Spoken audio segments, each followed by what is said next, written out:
Bendiciones, queridos hermanos. Es un gusto de nuevo estar aquí con ustedes para compartir la palabra de Dios. Agradezco infinitamente a todos aquellos que se conectan y muchas gracias por sus comentarios. Muchas gracias por sus saludos y comentarios que han puesto. Yo los recibo con mucho cariño y siempre oro por ustedes. Por cada persona que escuche este video está en mis oraciones. Bueno, hoy quiero hablar acerca de saber lo que Dios pide de cada uno de nosotros. No sé si alguna vez tú has dicho al Señor, Señor, ¿qué quieres de mí? Revélame tu voluntad. ¿Qué es lo que deseas? ¿Qué esperas de mí? Yo lo he hecho en muchas ocasiones, sobre todo cuando yo estaba recién convertida al Señor, empezando a leer la palabra, conociendo las Escrituras. Yo amo tanto al Señor, pero recuerdo en ese tiempo estaba tan enamorada del Señor. Todavía lo amo muchísimo. Que yo siempre le decía, Señor, ¿qué quieres de mí? ¿Qué puedo hacer que te agrade? ¿Cómo puedo agradarte?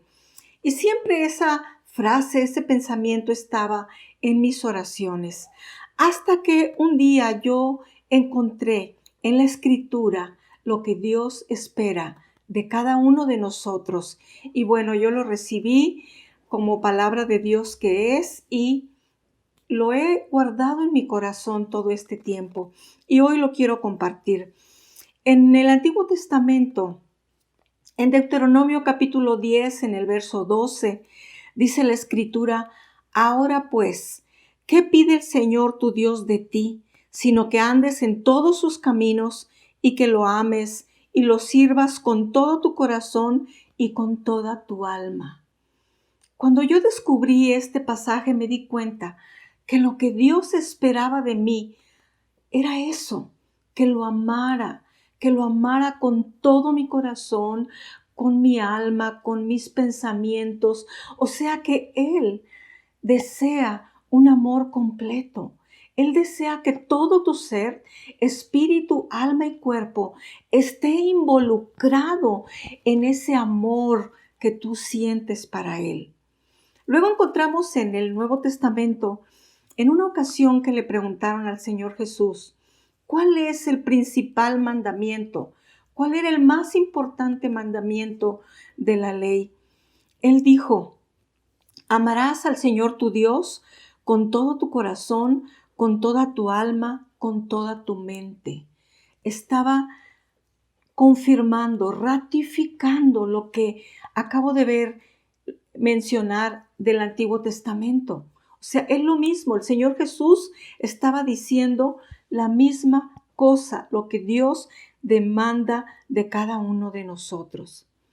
Y esto, a mí, cuando yo lo descubrí, me trajo mucha paz a mi corazón porque me di cuenta que no tengo que estar esforzándome por hacer, por fingir, por pretender algo que no soy para agradar a Dios. Él solamente quiere mi corazón, solamente quiere mi amor. Y en el libro del profeta Miqueas, en el capítulo 6, el verso 8, encuentro también algo muy interesante que complementa estas escrituras que nos han revelado la voluntad de Dios o lo que Dios espera de cada uno de nosotros. En Miqueas capítulo 6, el verso 8 dice, oh hombre, Él te ha declarado lo que es bueno. El profeta aquí está diciendo hombre, refiriéndose a todo el género humano. Esta palabra es para todo aquel que esté interesado en conocer la voluntad de Dios. Dice, Él te ha declarado lo que es bueno. Él nos revela lo que es bueno para nuestra vida. Y esto es como un llamado para que nos volvamos a las Escrituras. Aquí en la Biblia, Dios nos revela su voluntad, que es buena, agradable y perfecta. Entonces, es un llamado para que nosotros nos volvamos a la Escritura, a la Biblia, que escudriñemos su palabra, aquí vamos a encontrar lo que es bueno para nuestra vida. Pero luego sigue diciendo, ¿y qué pide el Señor de ti? ¿Y qué pide el Señor de ti? Dios te declara lo que es bueno y lo que pide el Señor de ti. Y aquí va. Primero dice, solamente hacer justicia, amar misericordia y humillarte ante tu Dios. 3 cosas simples, sencillas, que Dios pide de ti. Dice, hacer justicia. ¿A qué se refiere con hacer justicia? Bueno, lo que quiere decir es que si tú has conocido al Señor, si tú amas a Dios, debes de vivir con honestidad. Tu vida debe de ser una vida que camina en integridad, porque nosotros, al unirnos con Dios, dice la Escritura, el que se une a Dios, un espíritu es con Él. Y Él ha derramado de su amor en nuestros corazones y ahora vamos a reflejar a Cristo. Tenemos que reflejar lo que Él ha puesto en nuestro ser. ¿Cómo es esto? Hacer justicia, vivir una vida justa pero en el sentido de tener integridad, honestidad. No vamos a vivir como el resto del mundo que siempre quiere sacar provecho de los demás, que viven engañando, transando y piensan que de esa manera van a lograr avanzar. Posiblemente lo hagan, pero no es la voluntad de Dios. Entonces dice, hacer justicia, lo que es justo, lo que es bueno, lo que es recto. Eso es lo que Dios pide de nosotros, una manera de vivir justa, honesta, íntegra. Y luego dice, amar misericordia, amar misericordia. ¿Sabes? La misericordia se pide, se recibe, pero también se da. Nosotros recibimos la misericordia de Dios cada día. Dice la Escritura que cada mañana se renueva sobre nosotros la misericordia de Dios. Y el bien y la misericordia nos siguen todos los días de nuestra vida. Pero de la misma manera tenemos nosotros que ser misericordiosos.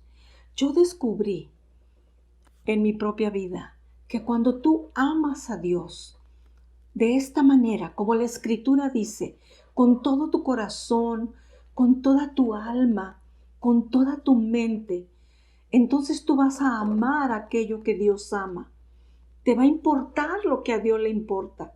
Vas a querer complacerlo porque es tal tu amor y tu deseo de adorarle, que entonces la misericordia que Él ha derramado en ti va a fluir hacia aquellas personas menos privilegiadas o que se encuentran en alguna necesidad, menos bendecidas. Entonces Dios dice, amar misericordia. Esto nos habla que debemos de ayudar a los desvalidos, ayudar al pobre, ayudar al que tiene necesidad. Eso es hacer misericordia con los que están en situación vulnerable, por decirlo así. Y luego la siguiente cosa dice, y humillarte ante tu Dios. Humillarte ante tu Dios. Esto nos habla de un corazón humilde. La humildad es un valor muy importante para el Señor. La Escritura nos dice que Dios resiste al soberbio, lo mira de lejos, pero acoge al humilde. Entonces la humildad debe de estar en nuestros corazones. Esto es lo que Dios pide de ti. Hacer justicia, amar misericordia y humillarte delante de Dios. Es que bueno, ¿no? Porque Dios no te pide sacrificios, Dios no te pide ofrendas para poder obtener tu salvación. No, lo que Dios pide es que tú manifiestes a través de tu vida el resultado o fruto de la salvación verdadera. Por el hecho de que Dios mora en ti, tú vas a reflejar ese amor, esa misericordia, esa justicia que Dios te ha dado. Tenemos que llevar frutos, frutos que glorifiquen su nombre. A Dios no le impresiona tu religión. A Dios no le impresiona esa apariencia de piedad que muchas personas pretenden tener. Dios ve el corazón de los hombres. En el libro del profeta Isaías, en el capítulo 1 y a partir del verso 11, Dios reprende al pueblo porque ellos cuidaban de cumplir la ley al pie de la letra, pero habían dejado a un lado el espíritu de la ley. Se habían olvidado de lo más importante. En el verso 11 dice: ¿de qué me sirve la multitud de sus sacrificios? Hastiado estoy de sus holocaustos, les dice Dios al pueblo. No me traigan más vana ofrenda. Y luego en el verso 17, en Isaías 1, verso 17, Dios les dice: aprendan a hacer el bien, busquen el juicio, restituyan al agraviado, hagan justicia al huérfano, amparen a la viuda. O sea, es verdad que no vamos a hacer buenas obras con el fin de obtener nuestra salvación, porque la Escritura nos dice en el libro de Efesios capítulo 2, que Él nos dio vida cuando estábamos muertos en delitos y pecados, y por gracia somos salvos por medio de la fe. Lo he dicho infinidad de veces, la salvación la obtenemos por gracia. Es un regalo de Dios que obtenemos por medio de la fe. Dice, no por obras. No se consigue el perdón de tus pecados a través de hacer buenas obras. Dice, para que nadie se gloríe, para que nadie pueda pararse el cuello y decir, oh, yo soy muy santo, ya me gané el cielo. No. Entonces, recibamos la salvación por fe. Pero luego dice más adelante, ahí en Efesios, dice que Dios preparó obras o buenas obras de antemano para que nosotros andemos en ellas. Pero las vamos a hacer como un resultado, van a ser el fruto de lo que Dios ha hecho en nuestra vida, el fruto de la salvación, el fruto del amor que fluye en nosotros hacia Dios. Entonces, las obras o el ayudar a los demás es una consecuencia de haber conocido a Dios, de haber nacido de nuevo, de nuestro amor por Él. Entonces, aquí el Señor le está diciendo, aprendan a hacer el bien, restituyan al agraviado, ocúpense del huérfano, de la viuda. ¿Sabes? El pobre, la viuda, el huérfano, el extranjero, el desvalido, son el objeto de la compasión de Dios. Dios tiene compasión por ellos y nosotros debemos de movernos también en misericordia.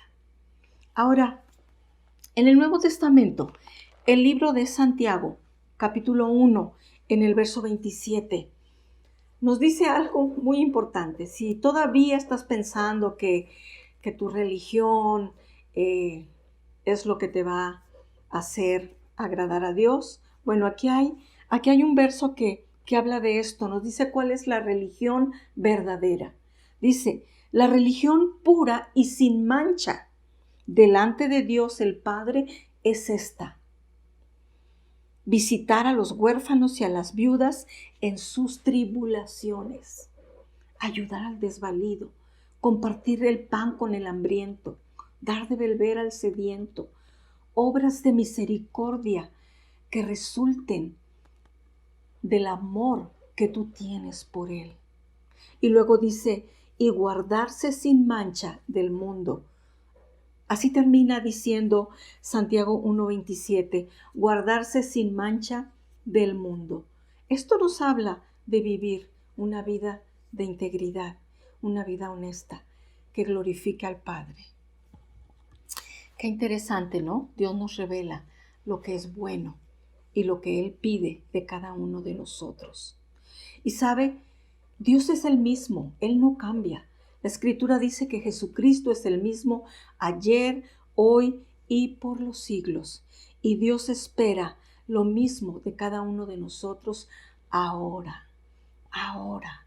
Estamos viviendo tiempos difíciles, complicados. Hay mucha gente que no tiene empleo, que no tiene que comer, que no tiene que vestir. Ahora es cuando debemos mostrar el amor de Dios, mostrar la misericordia y la compasión al desvalido, al que tiene necesidad. Cuando Juan el Bautista vino predicando el Evangelio, preparando el camino para el Señor, como dice la Escritura, su mensaje era un mensaje de arrepentimiento. Él decía, haced pues frutos dignos de arrepentimiento. Frutos dignos de arrepentimiento. O sea, esto quiere decir que el arrepentimiento en nuestro corazón sea genuino, sea verdadero, de tal manera que haya fruto, que se vea, o sea, que lo podamos expresar. Y en el Evangelio según San Lucas, en el capítulo 3, verso 9 al 11, dice la Escritura, y ya también el hacha está puesta a la raíz de los árboles. Por tanto, todo árbol que no da buen fruto se corta y se echa al fuego.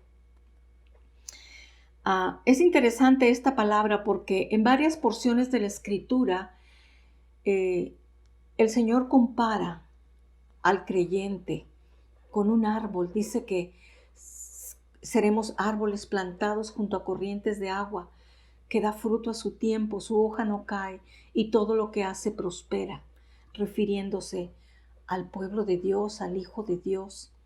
Pero se da cuenta, árbol plantado junto a corrientes de agua, que da fruto. O sea, nosotros somos como árboles, pero tenemos que estar plantados junto a corrientes de agua, el agua de la palabra, el agua de la palabra, esa agua que brota de nuestro interior por la presencia del Espíritu Santo, es lo que vivifica nuestro ser y nos lleva a dar fruto.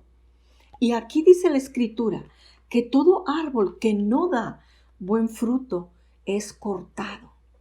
Y luego la gente le preguntaba a Juan el Bautista diciendo, entonces, ¿qué haremos?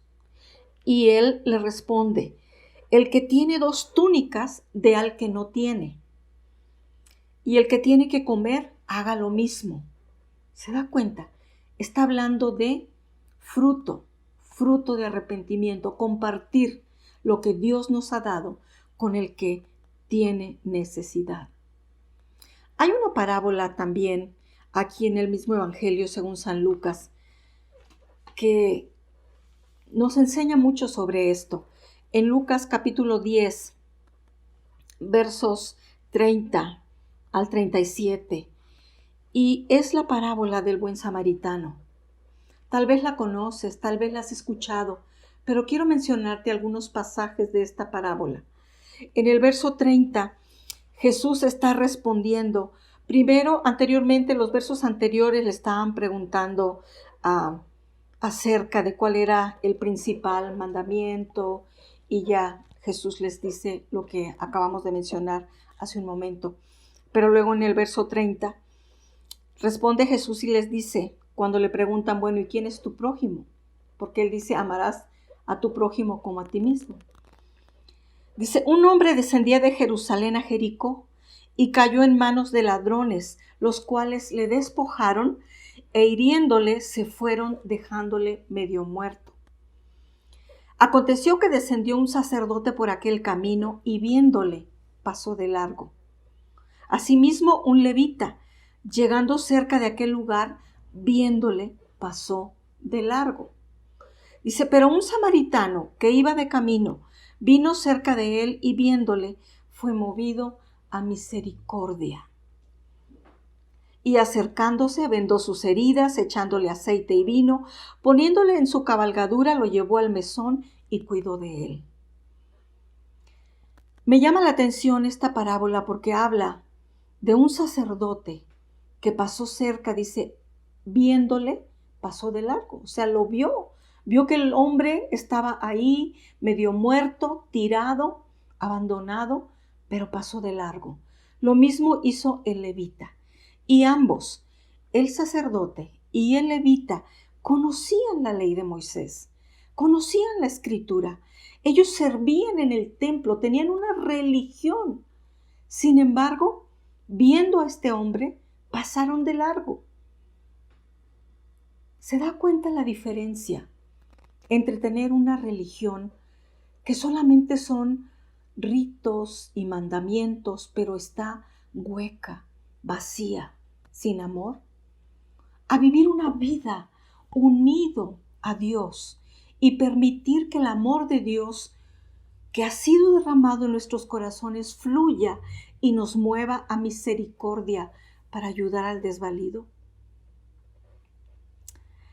Entonces, vemos cómo el samaritano fue movido a misericordia, ayudó, cuidó a este hombre. Ese es el ejemplo que debemos seguir, hacer misericordia. Hermanos, tenemos que dejar a un lado el orgullo.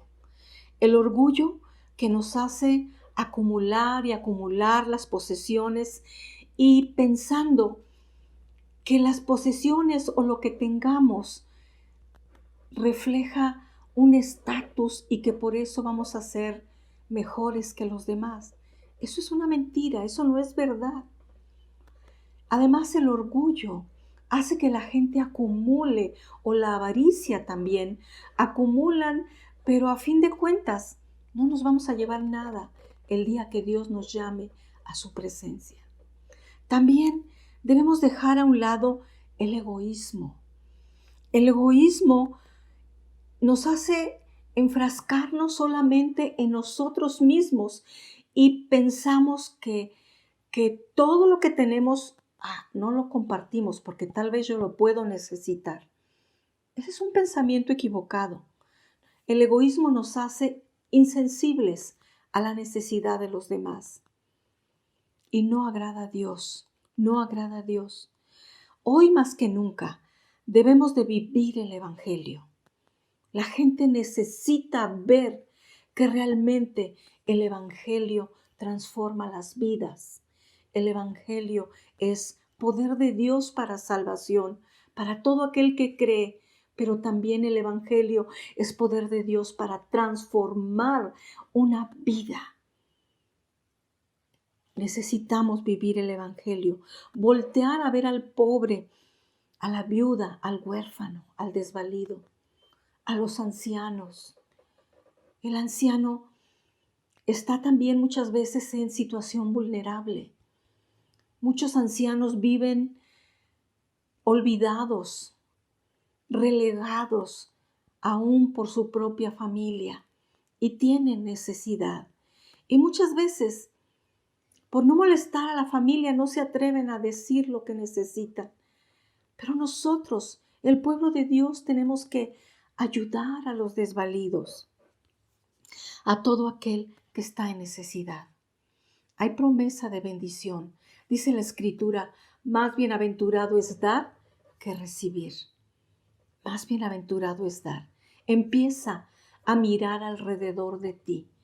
Deja de estar viendo únicamente tu problema, únicamente tu circunstancia. Deja de estar mirando solamente a ti mismo y empieza a voltear para mirar alrededor y ver a quién puedes ayudar, a quién puedes bendecir. Cuando tú te ocupas de ayudar a los demás, tus problemas se te van a hacer menores, muchas veces se resuelven porque ya no estás enfrascado en ellos. Hay bendición, hay promesa de Dios cuando somos generosos y nos ocupamos de los desvalidos. Quiero ir al libro de Proverbios.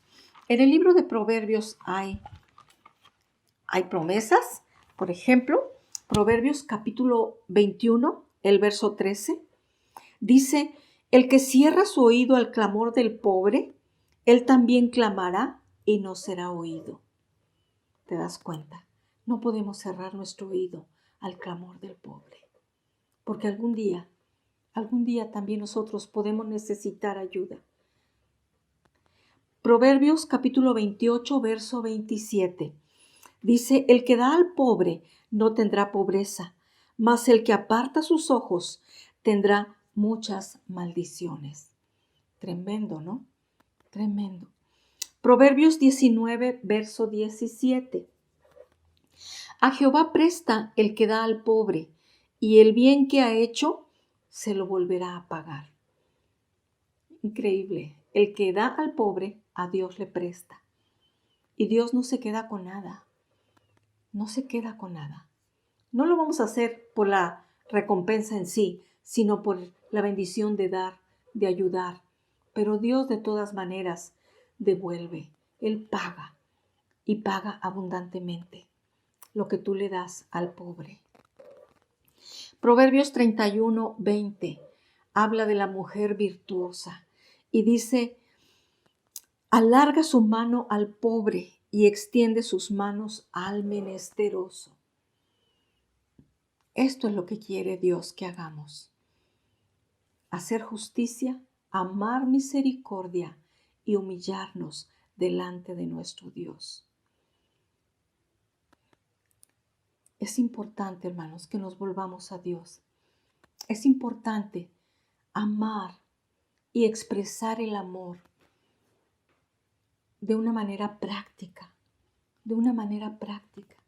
Dice la Escritura, si ves a tu hermano que tiene necesidad, no le puedes decir, anda, vete mañana, ven mañana a ver qué te puedo dar, cuando ahí tienes algo con qué bendecirlo.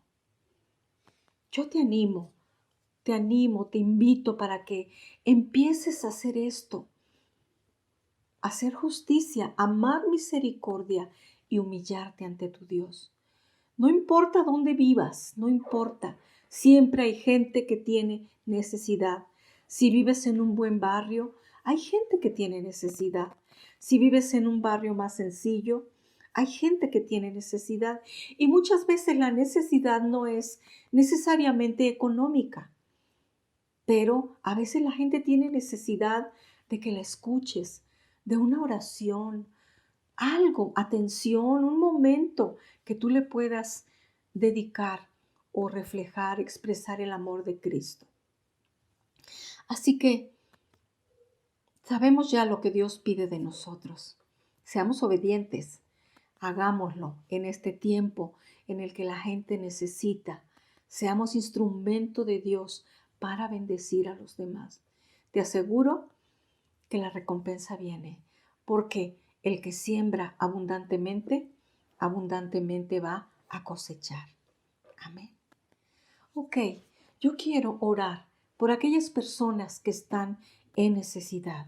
Si tú tienes necesidad física, si necesitas provisión económica, si no tienes empleo o si estás enfermo, necesitas salud, cualquiera que sea tu necesidad, quiero orar por ti. Ahí en tu lugar, donde quiera que estés, cierra tus ojos y conéctate en el Espíritu a esta oración que vamos a hacer en el nombre de Jesús. Padre, venimos delante de ti en el nombre de Jesucristo, nuestro Señor, nuestro Salvador. Yo te ruego, Padre, por cada persona que está escuchando este mensaje, por todos aquellos que tienen necesidad, si necesitan provisión, Padre, abre la ventana de los cielos y derrama abundancia, que haya alimento en su mesa. Padre, oro por las viudas, por los huérfanos, por los ancianos, Padre, por las madres solteras, por aquellos que tienen necesidad, por los que se sienten solos, por los que no saben qué hacer. Padre, te ruego que tu presencia los toque, los abrace en este momento.